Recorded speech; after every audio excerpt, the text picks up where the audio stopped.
समय घड़ी के सेकंडों से कहीं बढ़कर है।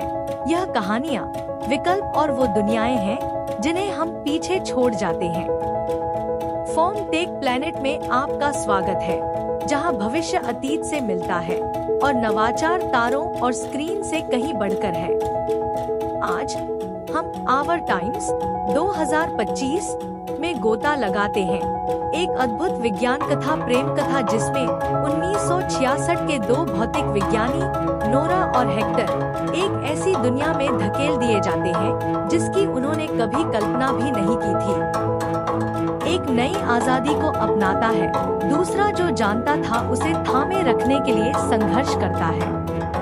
जैसे जैसे वे 2025 की तकनीक, संस्कृति और चुनौतियों से जूझते हैं, उनके प्यार और पहचान की पहले कभी न देखी गई तरह से परीक्षा होती है। मेरे साथ जुड़े और जाने कि कैसे आवर टाइम्स 2025 समय यात्रा, सामाजिक परिवर्तन और भावनात्मक गहराई का मिश्रण है, और यह हमें आज की हमारी दुनिया के बारे में क्या सिखाता है।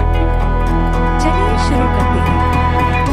1966 में मेक्सिको में नोरा और हेक्टर विवाहित भौतिक विज्ञानी हैं, जो मेक्सिको के राष्ट्रीय स्वायत्त विश्वविद्यालय UNAM में कार्यरत है। नोरा ने वर्महोल से जुड़ा एक सिद्धांत विकसित किया है जो अंतरिक्ष और समय के बीच शॉर्टकट की अनुमति दे सकता है।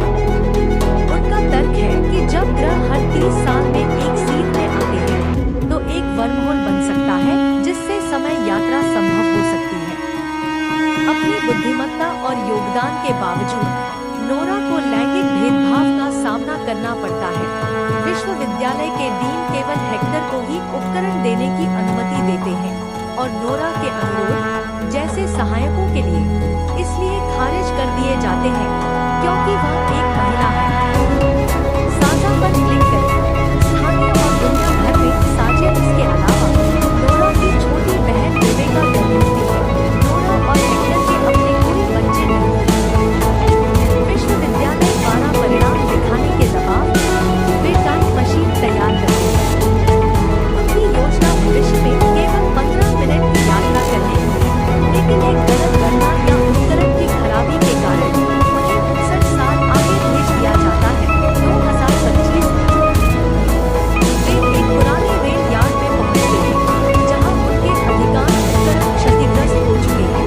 एनालॉग मीटर, ट्रांसड्यूसर और उन्हें बदलने की आवश्यकता है। नोरा और हेक्टर विश्वविद्यालय जाकर नए पुर्जे हासिल करने की कोशिश करते हैं, लेकिन 1960 के दशक की उनकी पहचान बेकार साबित होती है।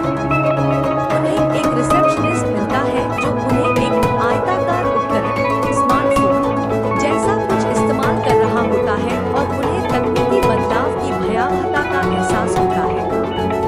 यह समझाने की कोशिश कि वे अतीत से हैं। गार्ड और कर्मचारियों को संदेह होता है।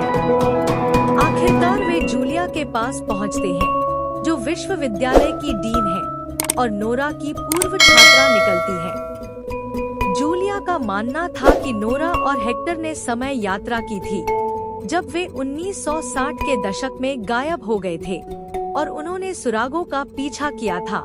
वह उनका साथ देती है, उन्हें प्रयोगशालाओं तक पहुंच देती है और मशीन के पुनर्निर्माण में उनकी मदद करती है।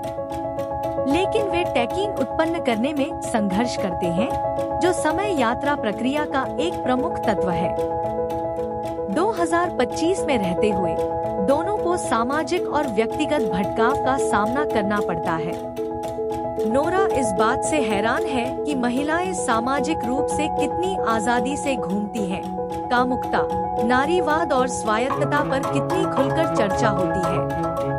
वह अपनी बहन की पोती अलोंड्रा से मिलती है, जो एक युवा भौतिकी की छात्रा है। वे आधुनिक नारीत्व पर बहस करती हैं। अलोंड्रा का सुझाव है कि अब शादी की बात नहीं मानी जाती, जबकि नोरा अपनी शादी के फैसले का बचाव करती है। एक समय पर नोरा घर में यौन स्वास्थ्य उत्पाद लाती है। हेक्टर अस्वीकृति के साथ प्रतिक्रिया करता है। इसके विपरीत हेक्टर अपनी भूमिका के साथ संघर्ष करता है। वह खुद को कमतर महसूस करता है, शिकायत करता है कि नोरा को उससे ज्यादा प्रशंसा मिल रही है। सुरक्षित महसूस करता है। अंतर्राष्ट्रीय महिला दिवस पर एक सम्मेलन के दौरान हेक्टर पहचान पाने के लिए नोरा के भाषण में बाधा डालकर खुद ही अवधारणाओं को समझाता है। वह शर्मिंदा होती है। अंततः वह पुरुषों की घटती भूमिकाओं की शिकायत करते हुए एक वायरल वीडियो रिकॉर्ड करता है, जिससे उनके रिश्ते में और तनाव आ जाता है। तनाव के बीच नोरा को पता चलता है कि रेबेका, उसकी बहन, उसे खोजते समय नोरा के लापता होने के बाद एक कार दुर्घटना में मर गई। उसे अपराध बोध होता है कि अगर वह मौजूद होती तो यह त्रासदी टल सकती थी।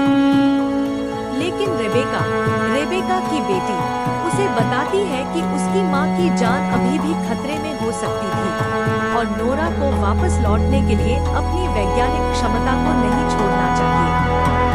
नोरा 1960 के दशक के विश्व दृष्टिकोण में लौटने को लेकर खुद को लगातार विवश महसूस करती है, यह समझते हुए कि अपने मूल रूप में वह हमेशा सीमित रहेगी। वह नहीं मानती कि वापस लौटना फायदेमंद है।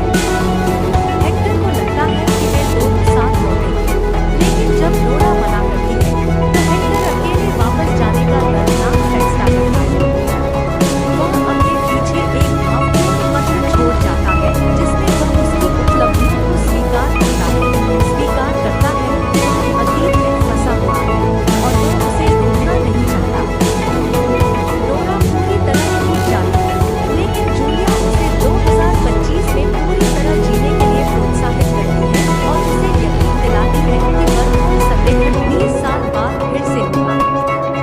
वह खुद को विज्ञान के लिए समर्पित कर देती है, प्रतिष्ठा हासिल करती है, पुरस्कार जीतती है और अपने क्षेत्र में एक अग्रणी हस्ती बन जाती है।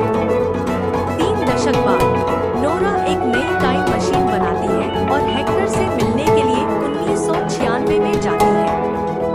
हेक्टर हैरान होता है, लेकिन वे सुलह कर लेते हैं। नोरा बताती है कि उसने यह जानते हुए मशीन बनाई थी कि वह इतने सालों के अंतराल के बावजूद उसके साथ रहना चाहेगी। अंत में वे इस समझ के साथ एक साथ आते हैं कि प्यार और व्यक्तिगत विकास दोनों का साथ साथ होना जरूरी है। वे बदल गए हैं, लेकिन प्यार कायम रहता है। और यही है आवर टाइम्स 2025 का सफर। 2 जिंदगियां 1966 से छिन्न भिन्न होकर एक ऐसे भविष्य में धकेल दी जाती हैं, जिसकी उन्होंने कभी कल्पना भी नहीं की थी, जहां प्यार, पहचान और प्रगति का टकराव होता है। नोरा खुद को ढालती है, वह विकसित होती है, उसे एक ऐसी ताकत मिलती है जिसे दुनिया अब उसे दिखाने की इजाजत देती है। हेक्टर विरोध करता है, वह उस दुनिया को खोने से जूझता है जिसे वह जानता था और डरता है कि वह उस दुनिया में कैसे ढल जाए जिसे वह नहीं जानता। अंत में फिल्म हमें कोई स्पष्ट जवाब नहीं देती। इसके बजाय यह हमारे सामने एक सवाल छोड़ जाती है, जब अतीत भविष्य से मिलता है तो समय के साथ विकसित होते हुए हम खुद के प्रति कैसे सच्चे रहते हैं। अगर आपको समय, तकनीक और मानवीय बदलाव की यह खोज पसंद आई है तो लाइक, सब्सक्राइब और बेल आइकॉन पर टैप करना न भूलें, ताकि आप विज्ञान कथा की दुनिया और सिनेमाई कहानियों में हमारी अगली यात्रा को मिस न करें। टेक प्लैनेट के साथ यात्रा करने के लिए धन्यवाद। अगली बार तक सोचते रहिए, सवाल करते रहिए।